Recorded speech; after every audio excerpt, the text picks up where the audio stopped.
ఆంధ్రప్రదేశ్లో ఎన్డీఏ ప్రభుత్వం దూకుడు పెంచింది. అవినీతి అధికారుల భరతం పడతానంటున్నారు ఏపీ సీఎం చంద్రబాబు. రెవెన్యూ శాఖ ప్రక్షాళనకు కఠిన చర్యలు తీసుకుంటామన్నారు. ప్రజా వినతుల పరిష్కారానికి ప్రత్యేక కార్యాచరణ సిద్ధం చేస్తున్నామని అన్నారు. వ్యవస్థలను గాడిలో పెట్టేందుకు 100 రోజులు టార్గెట్గా ప్రభుత్వం పెట్టుకుంది. ఇక అవినీతిపై ఈ ఉక్కుపాదం ఎలాంటి ఫలితాలు ఇవ్వబోతోంది? ఇదే అంశంపై బిగ్ బ్యాంగ్ డిబేట్లో మాట్లాడబోతున్నాం. చర్చలో పాల్గొంటున్నారు తెలుగుదేశం పార్టీ రాష్ట్ర ప్రధాన కార్యదర్శి, శాసనమండలి మాజీ సభ్యులు చెంగల్రాయుడు గారు, అలాగే వైఎస్ఆర్ కాంగ్రెస్ పార్టీ నుంచి ఆ పార్టీ సీనియర్ నేత, ప్రస్తుతం అధికార ప్రతినిధిగా ఉన్న మాదిరెడ్డి శ్రీనివాసరెడ్డి గారు డిబేట్లో జాయిన్ అవుతున్నారు. రైట్, మాదిరెడ్డి శ్రీనివాసరెడ్డి గారు, అధికారులు అవినీతికి అక్రమాలకు తెరలేపారు. ప్రధానంగా రెవెన్యూ శాఖలో భూ కబ్జాలకు యథేచ్ఛగా తలుపులు తెరిచారు. మొత్తం ఈ వ్యవస్థలన్నిటినీ వాటిని మళ్ళీ సరి చేయబోతున్నాము అంటూ 100 రోజులు టార్గెట్ పెట్టుకుంటున్నట్టు నిన్న ముఖ్యమంత్రి చంద్రబాబు నాయుడు ఒక ప్రకటన చేశారు. ప్రజా సమస్యలు వస్తున్నాయి, ఉద్యోగ సమస్యలు వస్తున్నాయి, అలాగే రెవెన్యూకి సంబంధించి ఎక్కువ సమస్యలు, ఎక్కువ ఫిర్యాదులు వస్తున్నాయి. రెవెన్యూ శాఖలో విచ్చలవిడి అవినీతికి పాల్పడ్డారు, విచ్చలవిడిగా అక్రమాలకు పాల్పడ్డారు. ఇవి లెక్కలని తేలుస్తామని నిన్న ముఖ్యమంత్రి అంటున్నారు. నమస్కారం అండి సతీష్ గారు. ముందుగా మీకు, పెద్దలు చెంగల్రాయుడు అన్న గారికి, మన 10 టీవీ వీక్షకులకు అందరికీ కూడా శుభోదయం. Good morning sir. Chandrababu Naidu గారు లేదా కూటమి ప్రభుత్వం సూపర్ 6 6 గ్యారంటీల అమలు అసాధ్యం కాబట్టి ప్రజల్ని డైవర్ట్ చేయటానికి ఇలాంటి కుయుక్తులను పన్నుతా ఉన్నారు. ప్రజల దృష్టి మరల్చడానికి.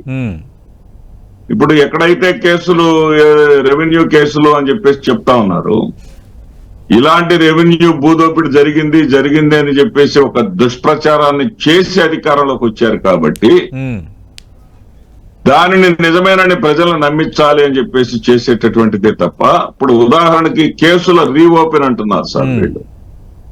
కేసుల రీఓపెన్ ఏంటి? ఒకటి టీడీపీ ఆఫీసు దాడి కేసు రీఓపెన్ అంట, రెండవది గన్నవరం ఆఫీసు రీఓపెన్ అంట, మూడవది మూర్తి గారు, ఎంపీ గారు, ఎంవిఎస్ మూర్తి గారు, ఆయన కిడ్నాప్ కేసు రీఓపెన్ అంట.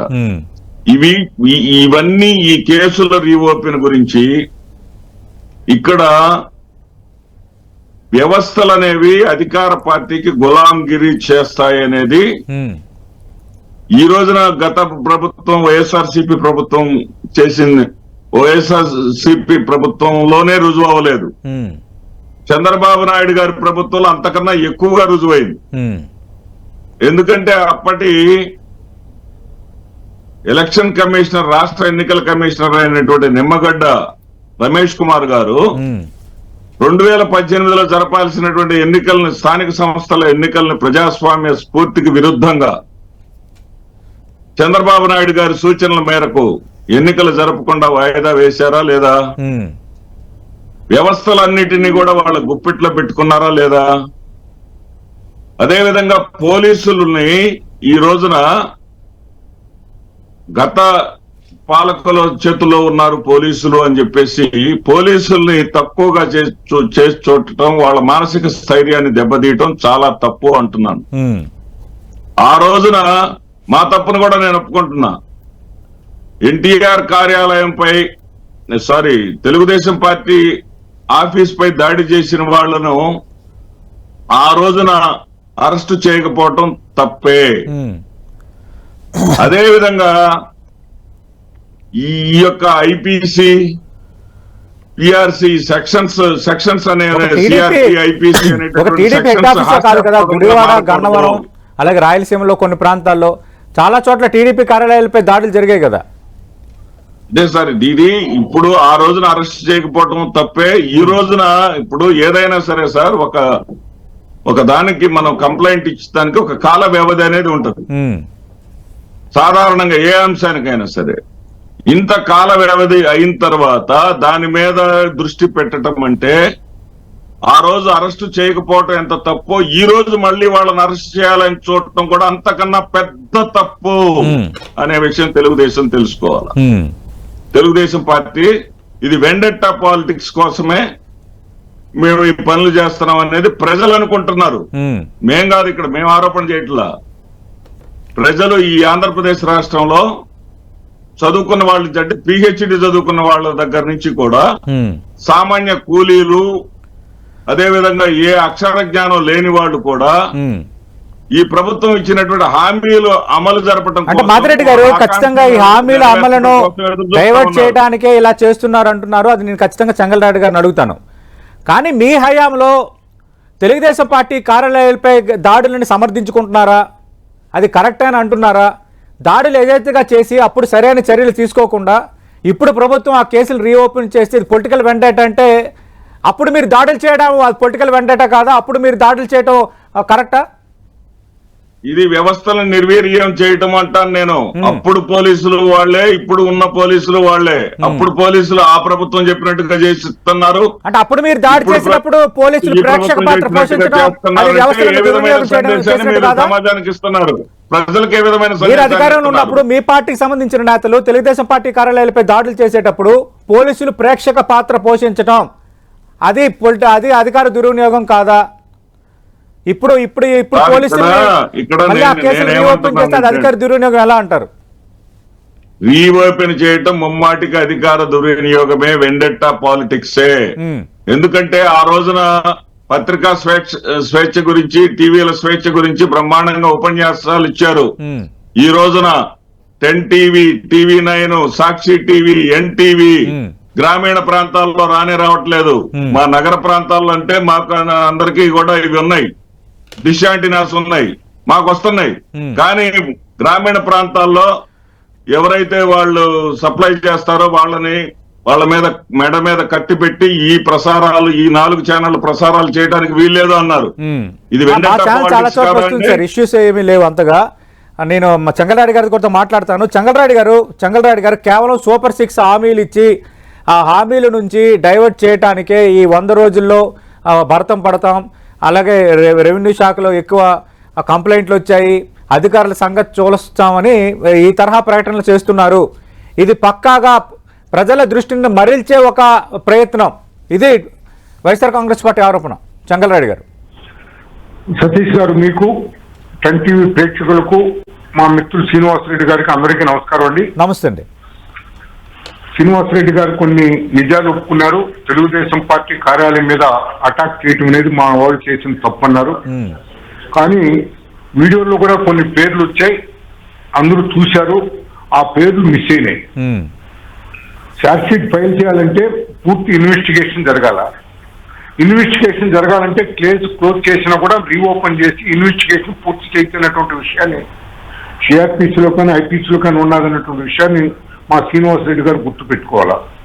ఇంకా ముఖ్యమైనటువంటి విషయం, దోషులను పట్టుకునే దానికి సర్వశక్తులు వడ్డాల్సింది పోనిచ్చి దోషులంతా తిరుగుతూ ఉంటే ముఖ్యమంత్రి వెంట నినాదాలు చేస్తూ పరిగెత్తూ ఉంటే కూడా చూస్తూ ఊరుకున్నటువంటి విషయంలో దీంతో జగన్మోహన్ రెడ్డి గారి పాత్ర ఉంటుందని చెప్పేసి కూడా అందరూ అనబాటు పడినటువంటి విషయాన్ని నేను గుర్తు చేస్తున్నాను. ఇంకా ముఖ్యమైనటువంటి విషయాలు లోతుగా పోతే, మీరు పాదయాత్ర చేశారు. పాదయాత్రలో ఊరూరికి 680 హామీలు ఇచ్చారు. డే 1 నుంచి డే లాస్ట్ వరకు. వస్తా విశాఖపట్నం ఎయిర్పోర్ట్ లో ఎక్కుతూ ఏమన్నారు? ఆంధ్ర పోలీసుల మీద మాకు నమ్మకం లేదన్నారు. అది గుర్తు చేస్తున్న శ్రీనివాసరెడ్డి గారు. అంటే మీరు అక్కడ బ్లాక్ మీద స్టార్ట్ చేశారు. మీరు ఆంధ్ర పోలీసుల మీద మాకు నమ్మకం లేదని ఇక్కడ ఆంధ్రప్రదేశ్లో పోలీసుల దగ్గర, మెజారిటీ పోలీసుల దగ్గర ఊడిగం చేయించుకున్నారు. ఆయన ముఖ్యమంత్రి గారు స్వయాన కడప జిల్లాకు వస్తే ఆ బారికేడ్స్, వాటికి పరదాలు, ఇవన్నీ కూడా ఎంత ఎక్స్పెన్సివ్గా చేశారో మీకు తెలుసు. మీరు ప్రజల అభిమానాన్ని పొందుంటే ఈ బ్యారికేడ్స్ ఎందుకు, పరదాలు ఎందుకండి? అవసరం లేదు. అవసరం లేకుండా పోయిండాల్సినటువంటి పరిస్థితి ఉండేది. మీరు ఇప్పుడు ఇచ్చారు కాబట్టి సూపర్ 6 హామీసు, మీరిచ్చిన హామీలు ఎంత మటుకు అమలు చేశారు? మందు మొదట్లో పాదయాత్రలో ఏం చెప్పారు? మందు నిషేధం అన్నారు. ఎవరన్నా మందు తాగాలంటే డాక్టర్ ప్రిస్క్రిప్షన్ ఉంటే 5 స్టార్ హోటల్లో తాగొచ్చన్నారు. డాక్టర్ ప్రిస్క్రిప్షన్కు 5 స్టార్ హోటల్కు లింక్ ఏంది? పూర్తి మందు నిషేధం అన్నారు. ఈరోజు ఏరులై పారుతున్నది. మీ పాలసీనే ఈ రోజు కూడా కొనసాగుతున్నది. మీరు చేసిన పాపాన్ని మేము అనుభవిస్తున్నాము. ఏమంటే మీరు టెండర్ పిలిచారు, ఇన్ని రోజుల వరకు వాళ్ళు గడువు ఉండదంటారు. అవి రద్దు చేస్తే ఇబ్బందులు వస్తాయి. దాన్ని మీ పాలసీని మేము ఇప్పుడు అమలు చేయాల్సి వస్తున్నది. ఇక ఒక్కొక్కటే చెప్పుకుంటా పోదాం సార్. అంటే ఇప్పుడు మీరు అధికారంలో ఉన్నారు కదా, మనం మీరు అధికారంలో ఉన్నారు, మీరు కొత్త పాలసీ తేడానికి ఛాన్స్ లేదా చెంగల్రెడ్డి గారు? సార్ ఇప్పుడు కొన్ని సెంట్రల్ కిందకి వస్తాయి, కొన్ని స్టేట్ కిందకి వస్తాయి, కొన్ని కాంకరెన్స్ లిస్ట్లో వస్తాయి. మేము ఇచ్చిన హామీలను మేము అమలు చేసేదానికి మేము ప్రయత్నం చేస్తున్నాం. లాస్ట్ మంత్ 12th నాడు ప్రమాణ స్వీకారం చేశారు. ఈ నెల 1వ తారీఖు నుంచే ఇది 2వ నెలలో కూడా పంపకం జరిగిపోయింది. 4,000 రూపాయలు. గతంలో కాంగ్రెస్ పార్టీ 200 రూపాయలు ఇచ్చింది. అంతకుముందు తెలుగుదేశం 50 రూపాయలు 75 రూపాయలు ఇస్తూ ఉండింది. రాజశేఖర రెడ్డి గారు దాన్ని 200 చేశారు. దాన్ని కంటిన్యూ చేశారు. 200 1000 చేసినటువంటి ఘనత తెలుగుదేశందే. 1000ని 2000 చేసింది కూడా తెలుగుదేశందే. 2000 3000 తీసుకొచ్చాడు అంచెల వారీగా. లాస్ట్ 3 నెలలు మటుకు 3000 ఇచ్చారు. అంతకు ముందంతా కూడా 2750 2500 కాడిగా ఉండింది. 3000 ఇచ్చిన మటుకు దాన్ని 4000 చేసినటువంటి ఘనత చంద్రబాబు నాయుడు గారిది. దాంట్లో శ్రీనివాసరెడ్డి గారు ఒప్పుకోకపోయినా నేను నిజాలే చెప్తున్నాను. నేను ఇప్పుడు సూపర్ 6 ఇచ్చినటువంటి హామీలను అమలు చేస్తూ ఉన్నారు. ఇంకా సార్ మీరు చిన్న ఎగ్జాంపుల్ సార్, 100 రోజులు పనిచేశారు. 100 రోజుల పని పథకం కింద 100 రోజులు పనిచేశారు. కేంద్ర ప్రభుత్వం దగ్గర నుంచి ప్రయర్ పర్మిషన్ తీసుకోకుండా 50% ఎక్స్ట్రా పనిచేశారు. ఆ డబ్బులు వసూలు చేసేదానికి పంచాయతీరాజ్ రూరల్ డిపార్ట్మెంట్ వాళ్లకు దోషులుగా నిలబడాల్సి వచ్చింది కేంద్రం దగ్గర. వాళ్ళు చేసిన తప్పుకు మేము శిక్ష అనుభవించాల్సి వస్తున్నది. మీరు నమ్మనండి, ఈ 60 రోజులు కాదు, అంతకుముందు 40 రోజులు కూడా 100 రోజులు పని పథకంలో 100 రోజులు బాకీ పడితే ఆగస్టు 10 నుంచి 15వ తారీఖు లోపల మేము రిలీజ్ చేస్తామని చెప్పేసి శ్రామిక కష్టపడిన వాళ్లకు తప్పనిసరిగా డబ్బులు ఇవ్వాలని చెప్పి పవన్ కళ్యాణ్ గారు చెప్పారు, చంద్రబాబు నాయుడు గారు చెప్పారు. అధికారులు ఢిల్లీ చుట్టూరు చక్కర్లు కొట్టి ఆమోదం తెచ్చారు. మీరు చేసిన పాపం కదా సార్. పల్లిలో ఒక సామెత ఉన్నది, శ్రీనివాసరెడ్డి గారు, కూలికి చెమట ఆరక ముందే కూలిచ్చేస్తే కూలిచ్చిన యజమాని బాగుపడతాడని. అది అన్ని గ్రంథాల్లో ఉన్నది, ఖురాన్లో కూడా ఉంది, మన గీతా సారంలో కూడా ఉంది. మీరు పని చేయించుకొని 100 రోజులు పని చేయించుకొని కూలీలు ఎగరగొట్టారండి. దాన్ని మేము పోయి చక్కర్లు కొట్టి ఢిల్లీ చుట్టూ తిరిగి పవన్ కళ్యాణ్ గారు చంద్రబాబు నాయుడు గారు తిరిగి అధికారులు తిరిగి తీసుకొచ్చారండి. అది కూలీల మీద ఎక్కువ కాన్సన్ట్రేట్ చేయాలి. మేమేంటే బటన్ నొక్కుతున్నాం అంటున్నారు. పనిచేసిన వాళ్ళకేమో కూలి ఎగరగొడతారు, మేము బటన్ నొక్కున్నాం అంటారు. లాస్ట్ 3 నెలలు బటన్ నొక్కేదానికి డబ్బులు లేక మీరు ఎంత ఇబ్బంది పడ్డారండి. అన్ని డిపార్ట్మెంట్ ఉన్నటువంటి నిధులన్నీ తీసుకొని మీరు బటన్ నొక్కారు. మీరేం చెప్తున్నారు, మేము ఇంత డబ్బు ఇచ్చిపోయినామంటున్నారు. మీరేమిచ్చింది రికార్డు చెప్తున్నది, మీరు ఇచ్చిన రికార్డు చెప్తున్నది, మేము చెప్పేది కాదు. మీరు ఒక షార్ట్ క్వశ్చన్ వేయండి, రిప్లై ఏమొస్తుంది, ఇన్ఫర్మేషన్ ఆంధ్రప్రదేశ్ అని చెప్తుంది. అధికారులని ఇప్పుడు ఎన్ని కేసులు చెంగల్రెడ్డి గారు సార్, నిజం చెప్పాలంటే ఎస్ఆర్ శంకరన్ లాంటి ఐఏఎస్ ఆఫీసర్లు లేరు. ఎలాంటి ఆఫీసర్లు ఉన్నారంటే, తిరుపతిలో ఒక ఆర్డీఓ స్థాయి నాయకుడు 1000 కోట్లు సంపాదించాడండి. 1000 కోట్లు సంపాదించాడు. తిరుపతిలో ఒక ఆర్డీఓ స్థాయి అధికారి. రాజంపేటలో ఒక అధికారి 200 కోట్లు సంపాదించుకున్నాడు. వీళ్ళంతా వాళ్ళ జీతాలు ఎంతండి, వాళ్ళ పింఛన్ ఎంత వస్తుంది, ఎలా వస్తాయి ఆస్తులు, వీటన్ని మీద తరోగా ఎంక్వైరీ చేస్తామని చెప్పి చంద్రబాబు నాయుడు గారు చెప్పారు. చిత్తూరులో అదేవిధంగా జరిగింది, నెల్లూరులో అదేవిధంగా జరిగింది. వీళ్ళు సంపాదించుకున్న దాంట్లో 10% వీళ్ళకి ఇచ్చింది, రెవెన్యూ వాళ్ళకి ఇచ్చింది 10%, 90% వాళ్ళు దోసేశారు. పూర్తిగా ఎక్కడ ప్రభుత్వ భూమి ఉన్నా వాళ్ళు ప్లాట్లేసి అమ్మేశారు. శ్రీకాళహస్తి నియోజకవర్గంలో అయితే ప్రభుత్వ భూమిని ప్లాట్లేసి అమ్మేశారండి. ఇవన్నీ కూడా లోడతాం, రెవెన్యూ వాళ్ళు చేసినటువంటి తప్పిదనాలను బయట పెడతాం, అవసరమైతే వాళ్ళ మీద చర్య తీసుకుంటామని చెప్పేసి చంద్రబాబు నాయుడు గారు చెప్పారు.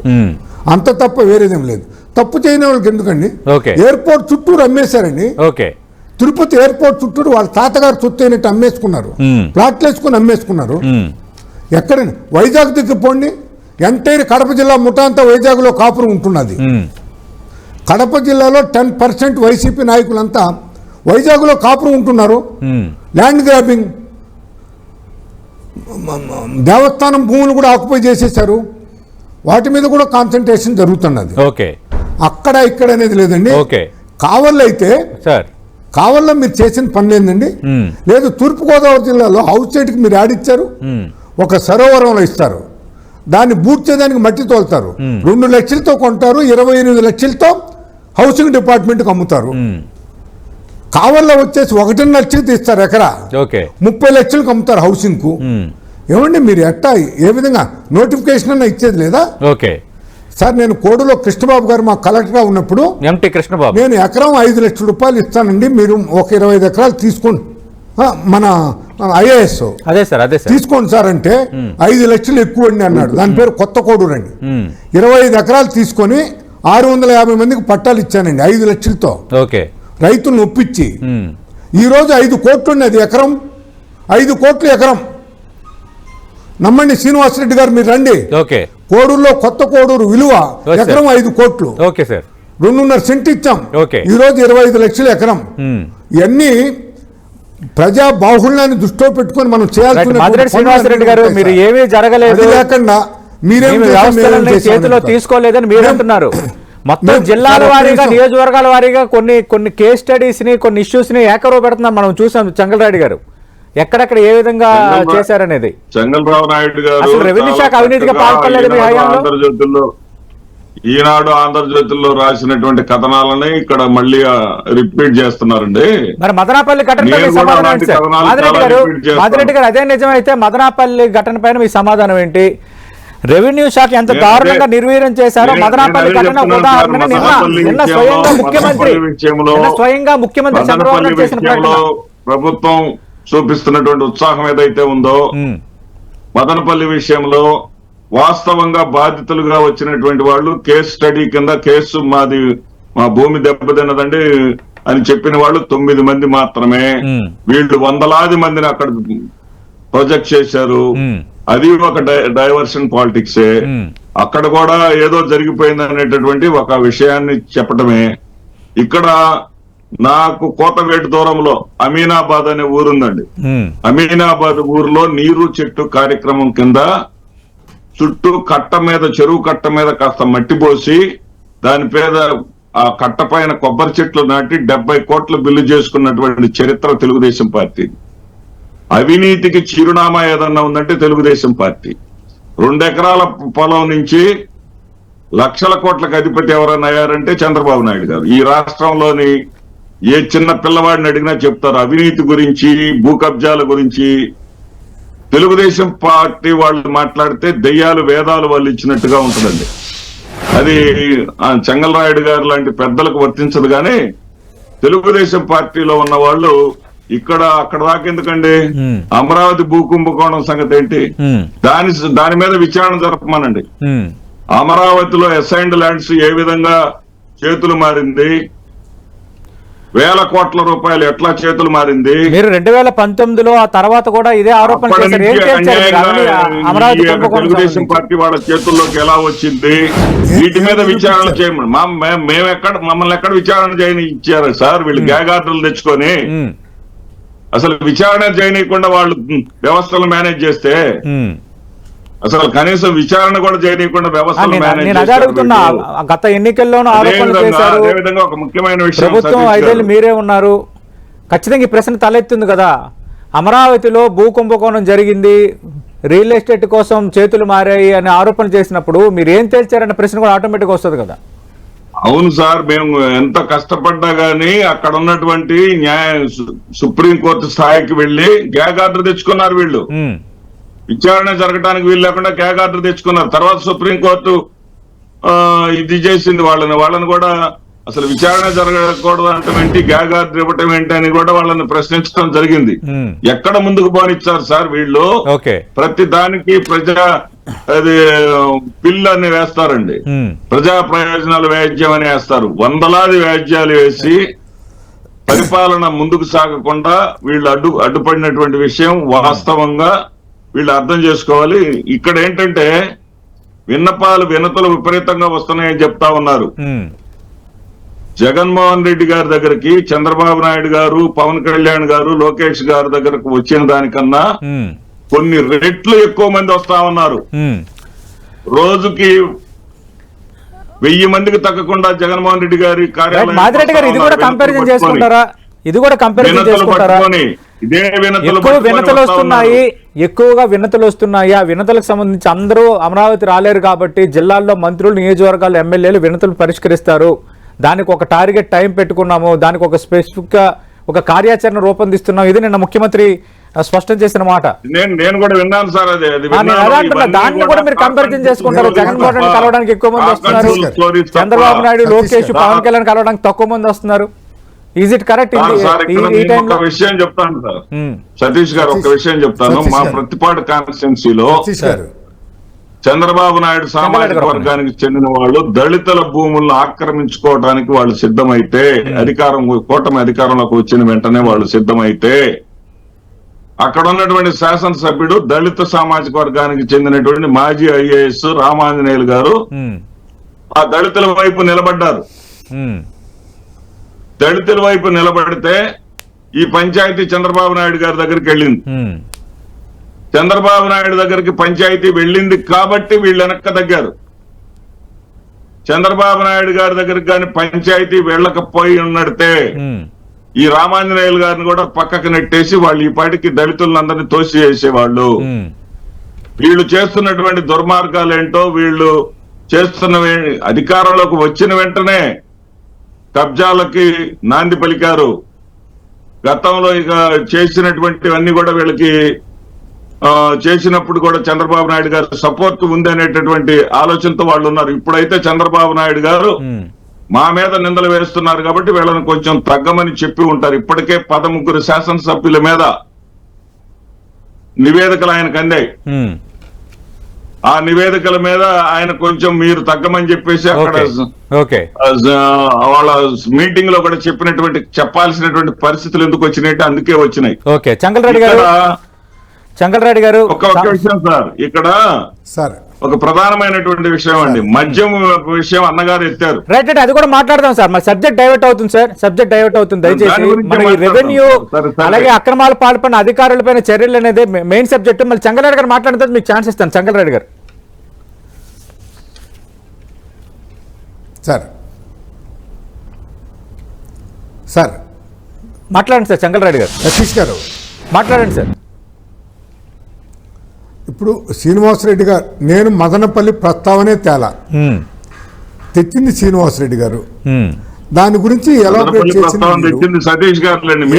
చంద్రబాబు నాయుడు, ముఖ్యమంత్రి చంద్రబాబు నాయుడు ఆయన చేసిన ప్రకటన నేను చదివి వినిపించాను. ఓకే, అవును. ఇప్పుడు మదనపల్లి కాదు సార్, ఒక్క వ్యవస్థను కాదండి, అన్ని వ్యవస్థలను నాశనం చేసి పెట్టారండి. చిన్న ఎగ్జాంపుల్ అండి, తిరుమల తిరుపతి దేవస్థానం వాళ్ళే కళ్యాణ మంటపాలు ఉన్నాయి, టూరిజం వాళ్ళే కళ్యాణ మంటపాలు ఉన్నాయి. అవును, నేను మా అన్న బిడ్డలకు, తమ్ముడు బిడ్డలకు, మా బంధువులంతా టీటీడీ కళ్యాణ మంటపంలో చేసుకున్న 3000 రూపాయలు రెంట్ ఈరోజు 2 లక్షలండి. 2 లక్షలు, ₹1,00,000. ఇదంతా ఎవరు పెంచారు? మీ కళ్యాణ మంటపాలు రేటు పెంచుకునేదానికి అవి మీరు లీజుకు తీసుకొని మీరు రేట్లు పెంచేశారు. ఇది చేసింది ఎవరో మీకు తెలీదా శ్రీనివాసరెడ్డి గారు? 2 లక్షలు మీ పార్టీలో పెద్దలు ఊరు చేశారని మీకు తెలీదా? ప్రభుత్వ భూమిలో కళ్యాణ మంటపాలు కట్టుకొని జల్సాగా 5 లక్షలు 6 లక్షల రూపాయలు వసూలు చేసుకుంటున్నారు. అది మీకు తెలీదా? ఎవరిచ్చారు మీకు ఈ అధికారం? ప్రజలను ఏ విధంగా దోచుకోవాలో ఆ విధంగా దోచేశారు. మళ్ళీ మీరు మాట్లాడితేటండి, రెవెన్యూ శాఖ అవినీతికి పెద్ద పుట్ట మాదిరి తయారైపోయింది. దాన్ని ప్రక్షాళన చేయాల్సిన అవసరం ఎంతైనా ఉంది. అంటే గుర్తు చేసుకోవాలి సతీష్ గారు. ఆ పుట్ట పగలు కొడతారా అనేది ఇప్పుడు ప్రశ్న. ఎందుకంటే ఉన్నటువంటి పాములు అవినీతి ఎక్కువగా పాల్పడుతున్న 3-4 శాఖల్లో రెవెన్యూ శాఖ మొదటి స్థానంలో ఉంది సార్. 2 తెలుగు రాష్ట్రాల్లో ఎక్కడ ఏం జరిగినా కూడా విచ్చలవిడిగా అధికారులు డబ్బులకి కానీ అవినీతికి కానీ మరిగారు. ఆ విషయంలో 2 అభిప్రాయమే లేదు. అది అంటారు కదా, వేళ్ళునుకుందని, అట్లాగా అవినీతి వేళ్ళునుకుంది రెవెన్యూ శాఖలో. దానికనే రెవెన్యూ శాఖలో చట్టాలు చాలా పదిలంగా ఉన్నాయండి. ఇప్పుడే చెప్పారు కోర్టులకు పోయి స్టేలు తెచ్చుకున్నారని. 155 కేసుల్లో రెవెన్యూ వాళ్ళు పోలీసు వాళ్ళు సంఖలో చేతి పట్టుకొని హైకోర్టులో వచ్చి నిలబడుకున్నారు. చిన్న ఎగ్జాంపుల్ సార్, గవర్నమెంట్ ఆఫీసులకు అన్నిటికీ వైసీపీ రంగులు వేశారండి. 2000 కోట్ల రూపాయలు ప్రభుత్వ ఖజానా నుంచి ఖర్చు అయిందండి. పార్టీ ఆఫీసా ఇది? ప్రభుత్వ కార్యాలయాల? కోర్టుకు వెళ్ళాం మేము. కోర్టుకు వెళ్తే ఆర్డర్ వచ్చింది. ఇంకా ఎన్ని ఆఫీసులకు మీ రంగులు ఉన్నాయి మీరు చెప్పండి. తుడిచేయమని చెప్పింది శ్రీనివాసరెడ్డి గారు. అది తప్ప. ప్రభుత్వ కార్యాలయాలకు పార్టీ రంగులు వేయటం తప్పని మేము వేసాం.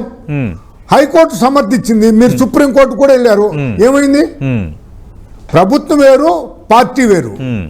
ప్రభుత్వం శాశ్వతం, government is permanent, party is temporary. పోయినసారి మీరున్నారు, మేము బాగా చేస్తే మమ్మల్ని మళ్ళీ పెట్టుకుంటారు, లేకపోతే మమ్మల్ని తీసి మిమ్మల్ని పెడతారు. ఇంకొకటి సార్, ఇక్కడ మనం కోర్టుల గురించి మాట్లాడేదానికి మనకు బాగుండదండి. కోర్టులు తమ పని తాను చేసుకుంటా పోతున్నాయి. మీకు పెద్ద పెద్ద అడ్వకేట్లు వస్తున్నారు చిన్న చిన్న కేసులకు. సార్ ఒక చిన్న ఇన్సిడెంట్ చెప్తాను. ఒకరోజు మాకు కలెక్టర్ జేఎస్ రంజన్ గారు ఉన్నారు. ఏమండి మా దగ్గర మాకు ఇన్ని సమస్యలు వస్తున్నాయి, మళ్ళీ మేము తహసీల్దార్కు ఆర్డీఓకు కలెక్టర్కు చెప్పాల్సి వస్తున్నది. మీ వాళ్ళందరినీ పిలిచి రెవెన్యూ పరిధిలో కలెక్టర్ పరిధిలో రాకుండా తహసీల్దార్ తన పని తాను సక్రంగా చేస్తే, ఆర్డీఓ తన పని సక్రంగా చేస్తే కలెక్టర్కి ఒత్తిడి తగ్గుతుంది. గ్రీవెన్స్ లో పొద్దున్న 8కి వచ్చి రాత్రి 8 దాకా కూర్చుండేవాడు అతను. అప్పుడు నేను ఆ సలహా ఇస్తే ఆల్ తహసీల్దార్ని పిలిచి ఉత్తరోత్తర మీ పరిధిలో మీరు చేయకపోతే 45 రోజులు టైం ఇస్తున్నాను, మళ్ళీ మీ దగ్గర నుంచి నాకు గాన వస్తే రిప్రజెంటేషన్ వస్తే మీ మీద యాక్షన్ తీసుకుంటానన్నారు. ఫినిష్. మళ్ళీ ఇక్కడనే తహసీల్దార్లే పనిచేసేది ప్రారంభించారు. మీరు ఆ పని చేస్తుంటే ఈరోజు ఏమంటే మేము కోడూరు ఆఫీసులో కూర్చుంటే కోడూరు ఆఫీసులో కూర్చుంటే నా వల్ల కావటం లేదండి. 9 నుంచి రాత్రి 9 దాకా వాళ్ళ సమస్యలు దాకా ఆఫీసులు ముఖ్యమంత్రి రెవెన్యూ శాఖను ప్రక్షాళన చేస్తాము, అలాగే ఈ వ్యవస్థలు దెబ్బతిన్నాయి కాబట్టి వాటిని 100 రోజులు గాడిన పెడతా ఉంటున్నారు. కాబట్టి నిజంగా ఇది పార్టీలకు అతీతంగా మిగతా అంశాలకు అతీతంగా ఖచ్చితంగా అవినీతి తగ్గాలని కోరుకుందాం. అలాగే అక్రమాలు, భూ కబ్జాలు, అలాగే ఆల్రెడీ ఒక సొంత హక్కుదారు ఉండేటప్పుడు వేరే పత్రాలు సృష్టించి భూమిని కబ్జా చేయటం, ఇలాంటి ఉదంతాలు లేని నియోజకవర్గమే లేదు అటు ఆంధ్రప్రదేశ్లో కానీ తెలంగాణలో కానీ. ప్రజలను ఎక్కువగా పీడిస్తున్న సమస్య ఇదే. కాబట్టి ఖచ్చితంగా ముఖ్యమంత్రి తీసుకున్న ఇనిషియేటివ్స్ ఆ తరహాగా ఫలితాలు ఇవ్వాలనే కోరుకుందాం, ప్రజలకు ఉపశమనం కలగాలనే కోరుకుందాం.